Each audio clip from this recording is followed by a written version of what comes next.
Hello, welcome back to Open Your Mind. Welcome to our Sunday weather informational special. Today we'll be asking the question, has the UK so far this year in 2026 had more blue skies and more sunny skies, more blue sunny skies in general than average? Has it is 2026, have we been looking up into the skies at a much more blue and less cloudy and less overcast sky than we normally do? Have we been looking up at blue skies with minimal cloud, with no rain? And how is that blue sky? How has more blue skies and how has more blue skies and sunnier spells affected our rainfall totals? And compared to how much overcast we usually have. So we will be asking we will be answering these questions in this video. So I hope you enjoy, and we will be explaining the two main weather mechanics which are behind this more sunnier and blue year so far. So catch you on the other side.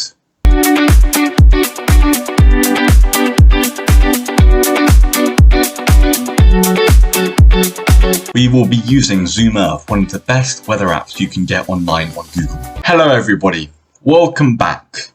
So we're going to be talking about the up and around jet stream pattern, or the jet stream. But first of all, I have done it in my video last week, but I think for any newcomers, it's a good idea to explain what is the jet stream. So the jet stream, or the polar jet stream, is a high altitude wind belt that pumps moisture and storms and rain and a cloud cover to a variety of different places. But so in the winter, it can sometimes go over to the northern Portugal and southern France, and in the winter it can also go to southern UK, and in the spring also, and in the autumn also, and in the summer it usually goes a bit further north to northern England or Scotland, and then it can sometimes creep even further north to Iceland and Norway. But Iceland and Norway are the furthest north the jet stream can go around, can deliver moisture to. But it rarely happens for long periods of time, specifically in the summer. Usually we have a heat wave and the jet stream snaps back straight away. But this year, with these two weather patterns, I'll explain, but it's been struggling to snap back. We had an outlier year, or this specific similar example, if you're old enough, in 1979. There was a massive heat wave in the UK, one of the most historic heat waves we've had in the UK, and that is what happened this year. Similar pattern this year happened in 1979, but a much more extreme pattern. So we're going to explain a couple of interesting things before we get into. So the jet stream is powered by the temperature difference between the tropics and the Gulf of Mexico and the Caribbean, we'll just say the tropics, is powered by the difference of temperature between the tropics and the poles. So this is what basically helps. And if the temperature difference is perfect, it will go in a straight line. But what's recently been happening, we've seen this in a small snippet of this over the last couple of years, specifically this year, there's been a massive example, is if due to climate change, the poles are the poles and Arctic and Antarctic are some of the fastest warming continents on the planet. The fastest warming continent, which is human inhabited, the fastest warming continent which has human inhabitants is Europe, if you wanted to know. But recently the temperature difference has been decreasing, and this affects the jet stream in a negative way. It's what we call it becomes straight. But when the temperature difference decreases, it starts meandering, or what we call a meandering jet stream. which is not good, because everybody knows if you meander, you're not going to get. It's just going to be bad, negative, I guess. I'm not sure, but I was trying to make a joke out of that, but it didn't work. But okay, so I'm going to explain this in detail, what is happening this year. But first of all, before I've just done a basics explaining, I want to tell you a very interesting fact, or a fun fact, and then we'll move straight on to what's been happening this year and what's been causing the UK to be, the skies to be so blue and so sunny, and at the end of the day, so dry. And specifically in August, it's an absolute tinderbox. We've been seeing we've been seeing far more wildfires than usual, and 19 homes have burnt down in the West Midlands, specifically recently. And this is the sort of problem we're having if this is going to carry on. We've just been having problems with wildfire, and we'll discuss that later, but we've been seeing many around the UK, and they've been devastating, specifically worse for the UK if you live around anywhere else in the world, because it's different to any other, because we are highly densely populated, one of the most densely populated countries in the world, and we're not that big. So if a wildfire starts, the percentage it's going to affect some urban area or some important infrastructure is much higher than any other country. So we're going to go on to the fun facts, and then we'll go on to the 2026 analysations, what's been happening this year. Okay.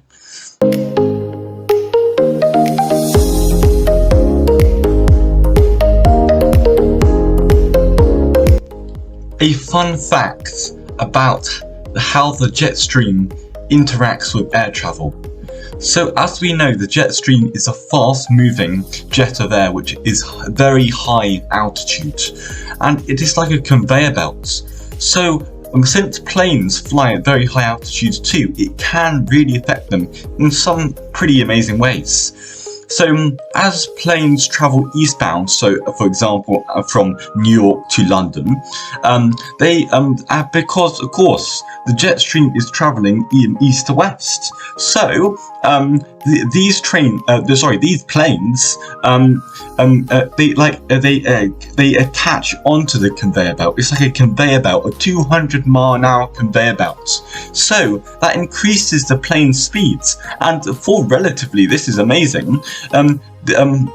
The planes travel as fast. The planes travel as fast as the speed of sound relative to the ground. Isn't that crazy? The speed of sound relative to the ground, and this drastically can decrease the time that it takes to go from New York to London compared to London to New York. So from New York to London, or eastbound, it's 6 to 6.5 hours, and from London to New York, it's 7.5 to 8 hours. So that's 1 to 2 hours more compared to what plane you're traveling and what route you're going, because London to New York is just a generic one I'm using for this example. So it is absolutely amazing fact. So when you're next traveling across the Atlantic from Europe to North America, see time the difference between eastbound and westbound. I hope you enjoy your trip.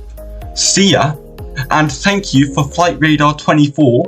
It is an absolutely amazing website you can find on Google. Highly recommend it. On to how this has affected the UK in 2026, and it's been drier, we've had more blue skies, and it's been sunnier. On to that, about the jet stream and how that's affected the UK.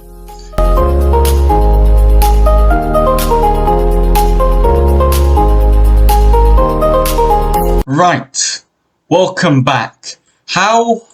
What has been happening this year with the jet stream and the other weather mechanic we're going to be discussing later in the video, which has made the UK 2026 spring and summer some of the most driest on records. And we've seen this with huge wildfires in many parts of the UK and crazy droughts. So the jet stream, how has this affected this? It has been increasing since we have high pressure mainly in the continent, coming from coming from North Africa. High pressure coming from North Africa, and it's plunging in to the continent. We'll be discussing more in depthly that later, but that has pushed high pressure further north, and therefore the jet stream cannot push into the UK, relieving us with our drought and wildfire situation because we are like a tinderbox. So all this shield, it's like a shield. So from like this side, there'll be moisture and rain and storm tracks, and also what mainly helps the summer being so dry in the UK is the natural effect of high pressure and low pressure power in the different seasons. So this might be obvious, but in the summer, high pressure is usually much more powerful due to natural cycles. And in the winter, low pressure is much more powerful. So, but usually, even when we have in the summer heat waves, the jet stream goes north, gets pushed back by the high pressure and goes up north and goes up and around. But this year, the high pressure stayed so far north that even when the heat retreats, the jet stream cannot push back into the UK or into the south of the UK or into the Midlands, or just maybe it'll just clip Scotland, because the high pressure is too far north. And all that does is it just makes a complete contrast. In Western Europe and in Central Europe, it's so much drier. And in northwest parts of Scotland and some of Norway and Iceland, it's been much wetter because the jet stream has been pushed up so far north. It's been hitting Iceland, Norway, Scotland so much more because it's just been pushed so far up north. And those areas, specifically in the west of Europe, have been just getting much more precipitation, and so of the east of Europe, because it's up and around. It goes up through Iceland or through Norway, and then get back up into the Baltic states and parts of Poland, and then back around to Ukraine. That's why the Baltics and just the Baltics and the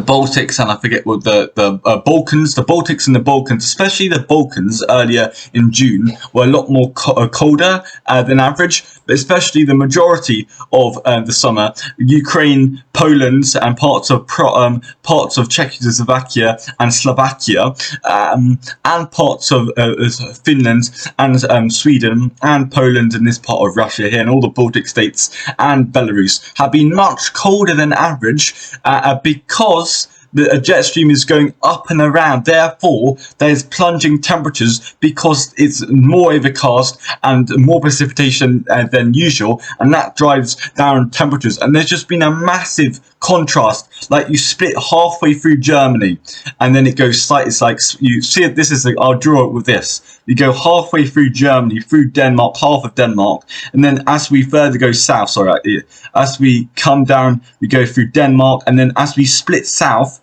you will go a bit more. We'll get Balkans and Greece, because as you go south, the contrast. But specifically, the north of Europe has had a massive contrast because of the up and around jet stream, and the high pressure has just been constantly sitting over the Iberian Peninsula. And all it needs, specifically with the jet stream going up north and sticking up north with its up and around pattern, all it needs for that hot air from the Iberian Peninsula to come to the north of Europe is just southerly air. And that's why so far this year we've had 5 heat waves, because it's been so easy to unlock that stifling heat. So yes, that is why we are at a critical stage here in the UK. We've been in drought. We've had a very dry spring, because this whole setup over summer was a lot weaker in spring, but it was still there. And it was still holding the UK on the drier side and on the drier than average side. And we've had a really dry spring and a really dry summer, and that has just created extreme drought and extreme wildfire consequences. You see wildfires all over the UK, and the Cairngorms, the Suffolk, Essex, West Midlands, Isles of Wight, Hayling Island. It's been absolutely carnage, and it's the exact same picture for Western Europe, specifically because we've had so many heat waves early on in the summer, and later on because they've had the high pressure has moved further east. Later this summer, I'm predicting there's going to be a very in Greece and Crete. We've already seen there's high wildfires there, and quite a lot in Hungary. Most likely going to happen because they've had 2 massive heat waves, and probably we've seen it in Sicily and probably in northern Italy because it's been super hot over there. I covered that in my 2 weeks ago. Go and watch that video if you want to, because it's been really hot there, above average, for 3 weeks, because it's 38 there, and their average temperature for in Milan is 29. So you can see that's nearly 10 degrees above average. They've been absolutely stifling there for the last 3 weeks. But we got off topic, and it's also been a lot drier than average, and that is just we've created water problems, hose pipe bans, plants are dying, and with wildfires. It's just a double-edged sword. So right now we're going to be moving on to the high pressure and how both of these, and then we'll just link them together, and how both of these two weather mechanics can create some of the most brutal summers for nature and extreme heat. Okay, see ya on the other side. I don't know why I did that. Sorry, I don't know why I shouted. I guess it's just habit.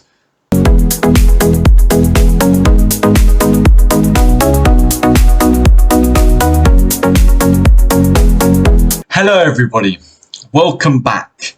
The second weather mechanic that has been helping control us this spring and summer in Europe, and has been contributing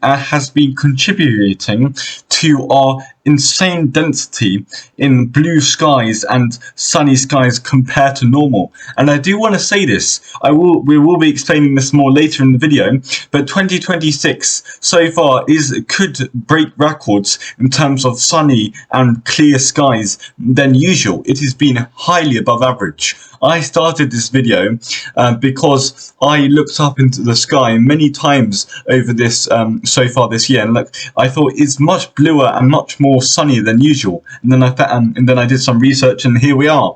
So the other weather mechanic, there's 2 main ones, but the main one you want to know about is a mega block. And the key symbol for that and how it works is, think of a U, but then turn it upside down. So it's an upside down U. And that's the omega block. It's a Greek letter, and it symbolizes a weather pattern called the omega block. The high pressures here in the continent of Europe, and the jet stream just snaps here, and then it goes all the way up to Iceland and then back around. And that's why it's called the omega block. And that's why the Greeks have thought of that amazing name. Congrats to them. So in the mega block, because there's a jet stream going around, in the middle of the mega block where there's high pressure builds, and that high pressure starts spinning rapidly, and because it's spinning, it becomes more heavy, I believe, and therefore, because it becomes more heavy, it comes down, so it gets closer to the Earth.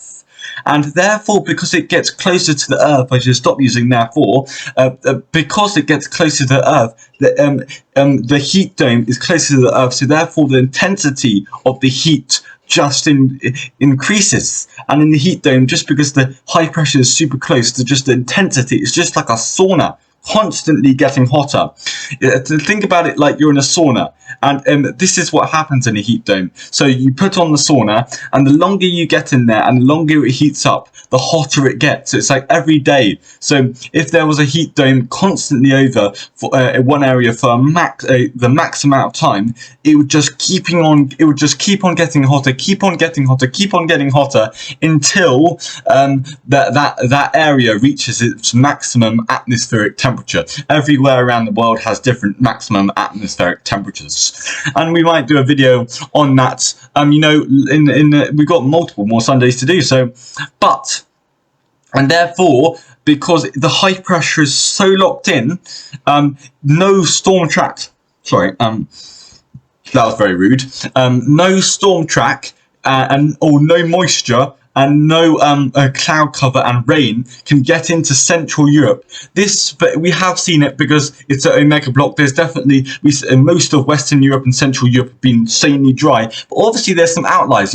Parts of Ireland, parts of Scotland, Iceland, Norway, because they're on the coast of West, and they're just taking the brunt because it's the omega block and it's going really far up north. But in the centre of Europe, we've had a massive dry, and that's why we've had so many wildfires. We've already discussed this, and this is the other weather mechanic that is keeping us so hot and dry.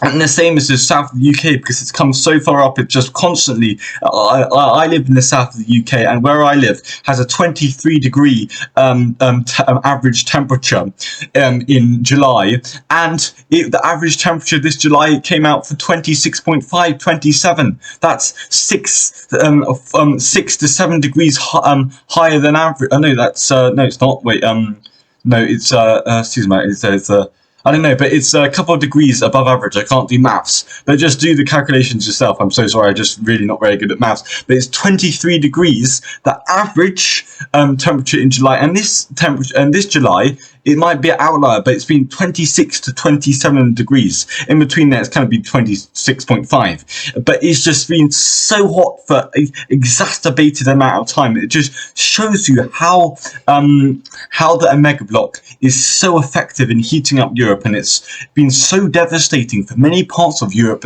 this year. There's been many wildfires, and just the intense heat, especially in July and June, has been extremely deadly to the population, elderly populations, and even when we got into the tense ones, all populations. So in the second part of the video, we'll be explaining how this specifically is helping the UK get close to breaking its record for blue and sunny skies.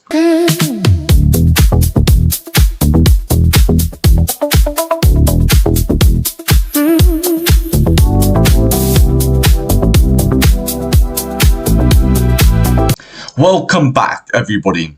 So, how has the high pressure heat dome this summer and spring in 2026 made the UK so dry? Well, in fact, in reality, the main reason is because the jet stream and the high pressure heat dome work together in the main form as the omega block, because the high pressure is so far up north in the continent that high pressure, or at least a weak to relatively strong high pressure, is always over the south and the middle of the UK. Therefore, because of the omega block, remember the upside down U, because of the heavy, dense, high pressure air, that is just batting away, because it's very heavy and dense, high pressure air, and therefore that's over the UK or very close to the UK. So that just bats away any low pressure system, or any storm track, or any moisture, or just any clouds forming in general. And when low pressure pockets do get in, a very dense and strong high pressure heat dome in the middle of the omega block, that there can be a completely different risk. We saw that late July in southern France, and over 2 days in southern France and northern Italy, when a low pressure pocket got in underneath the high pressure, and that created some of the most vicious, 399 in northern France. It came down from the Alps here. Obviously, northern Italy is it's the hot spot, is the most convective and thunderstorm risk region in Europe, and it came down from the cold Alps and hit the very hot afternoon air in the plains, and it created one of the most dangerous storms I've seen in Europe so far this year, at 399 lightning strikes a minute. 399 lightning strikes a minute, and over 300 millimeters of rain per hour. That could create downburst winds, frequency. There's so many risks, but and obviously at the end of the day, thunderstorms don't really fix droughts, because they just create runoff. Because the ground is already extremely hard, the rain just runs off and creates flash flooding. So it's just another risk. But because the spring had a slightly weaker pattern of this, much weaker, but it still kept Not 100%, because definitely this summer has been 95% of rains kept away. It only kept away 50 to 60% of rain, but that was enough to keep us way drier than average, and that was just we were just almost set up for a massive punch for the summer, and that's what's put us in the extreme position now, with the UK being like a tinderbox, and it's just been no fire, no barbecues, so government warning everybody, houses being burnt down, and drought in a huge percent loads of regions through the country. And this is what basically set us up for August. And what I'm going to do for the last bit of the video, I'm going to discuss what is going to happen, how if this drought is going to be broken, and how much rain does it need to be broken, and when I predict it's going to break, and yeah, and then we'll just do, and then I want to also discuss after what this might look in the future. So, see ya on the other side.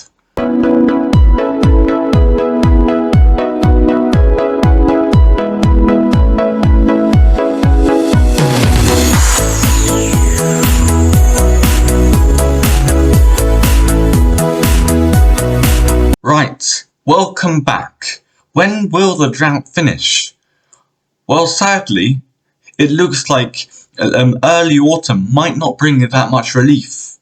The omega block pattern is set. It's like for spring we had a slightly weaker omega block, and then it got a strong to very strong. It got strong to very strong in summer, and then it's going to be slightly weaker as it gets into mid-September and late September, and then it's slightly weaker into early October to mid-October, and then it's going to finally break. So we might still have 2 months from mid-August until it breaks. And there is a major, this is one of the UK's most historic droughts.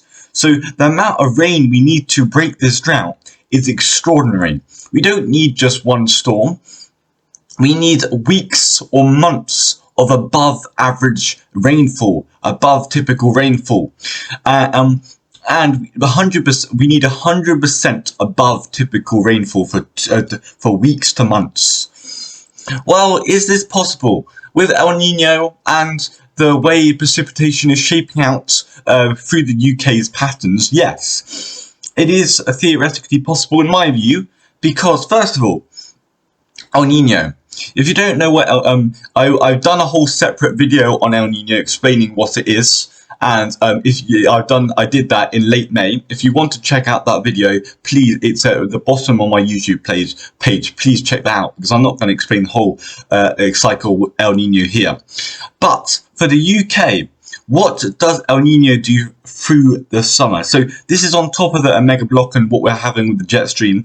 So in the summer, it makes it hotter, drier, and with heat waves it makes them more intense, and some of the most deadly and devastating, it makes them more prolonged. So instead of heat waves being 4 to 5 days, they're going to be a week to a week and a half, and that is very, very deadly. The longer extreme heat goes on, and the longer at night, and the longer nighttime temperatures are so high, your body has less time. Your body has no time to recover, and there is no break.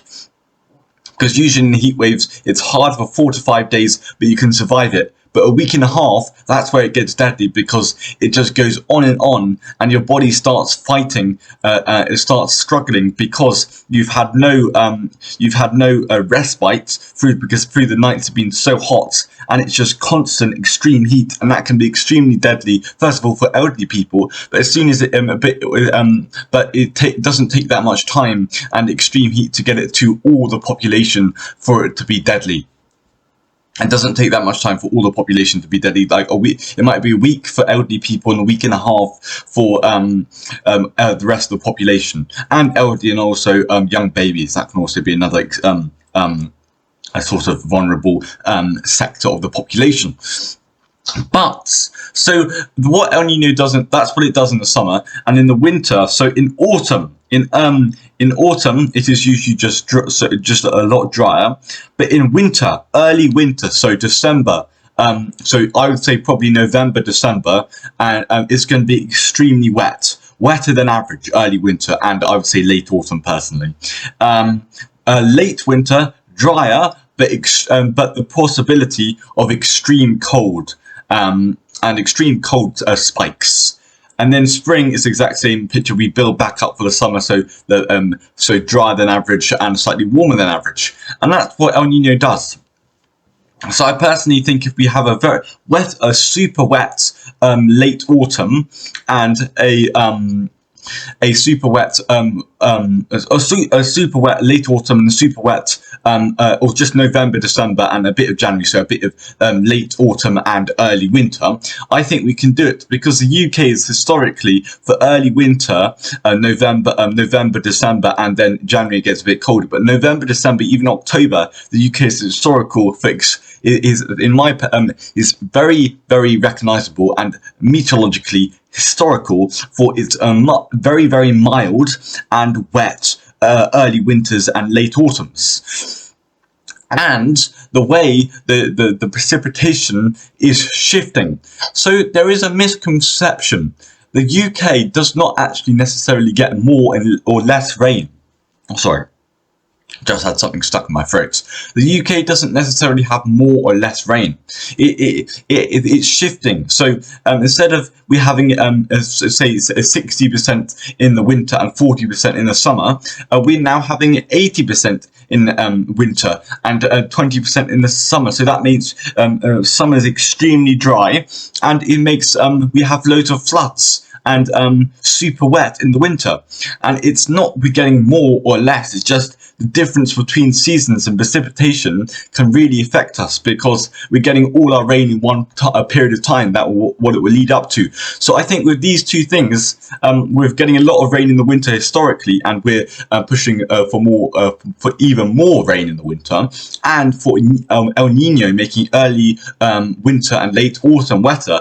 I think theoretically it is possible, but the drought is so deep and so vicious, and so it's just the moisture deficit in the ground is so deep. I think even with that, it could be extremely hard to get rid of that.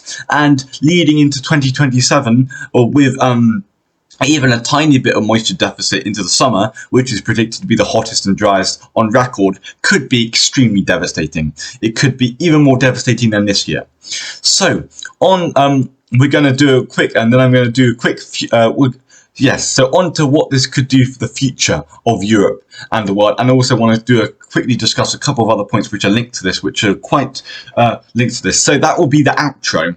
And so, yeah, see you on the other side.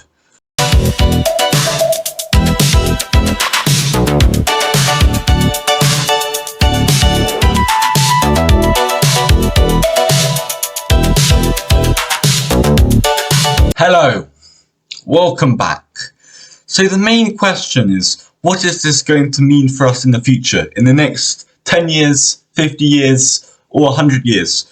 Well, the way the trends are looking, and the temperature, the difference between the poles and tropics is decreasing as over the last couple of years. If the temperature difference between the tropics and the poles keeps on decreasing for the next couple of years, and the high pressure omega block keeps on forming, the only it's just going to get the main fact of it, and just the trends are looking like the omega block is just going to get stronger and maybe last even longer, but it's just going to get stronger. There's going to be less rain which is going to be let through, and the temperatures are just going to keep on climbing, and to some crazy rates. And the omega block, if the heat waves are going to get from 39 degrees or maybe from 38 degrees high this year, maybe in 10 years it might be 40 degrees high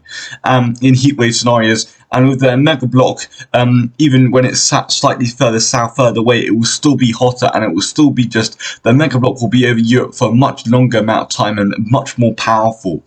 And so it's just, and also has, especially Europe, has a lot of wildfires, but mainly I want to talk about the UK.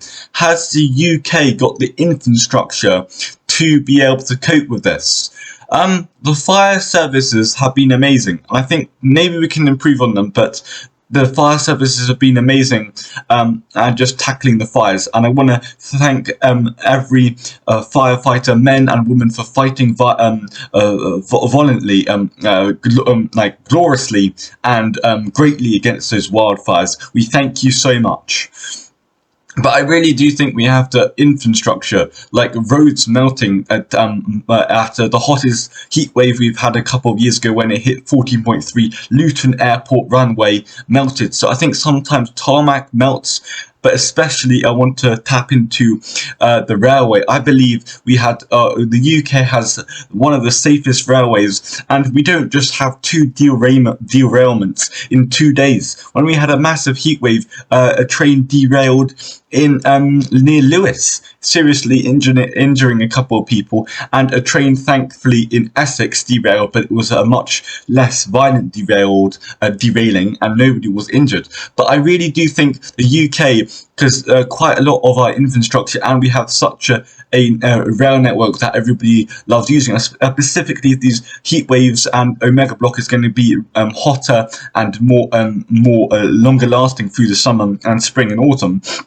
I think we really need to look at our tracks melting and buckling, because if trains, we want to keep we want to be known for the most safest, hopefully, and we want to keep our passengers safe. And maybe that will maybe we'll have to consider upgrading our tracks and infrastructure to be able to deal with higher temperatures without them buckling and melting. But I think there's multiple other aspects we need to consider, but that's the only one. But there's multiple other infrastructure aspects that we need to consider and deal with. Air conditioning to keep people healthy in their homes without dying or losing sleep.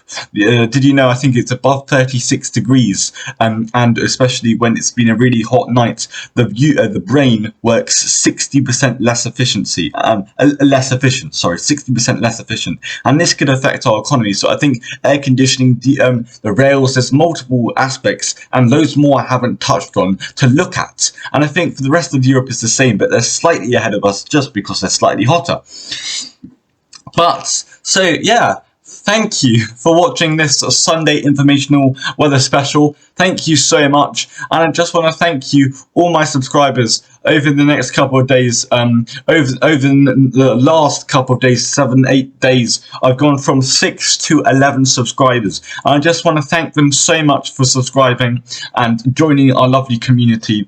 And I don't know who 5 people subscribed. I don't know who 3 of them are, but I just want to say to those 3, thank you so much for subscribing to my channel. I'm very, very thankful. And the people I do have names of, I believe these people subscribed: Wigawix, and Richard Hunt. Thank you so much for subscribing to my channel. I'm very thankful. I'm very thankful, sorry. And I hope all of my subscribers and the wider community of YouTube do enjoy this video. So if you do enjoy this video and you want to join our community, please do subscribe. Thank you for watching this video, and have a lovely weekend. God, you look so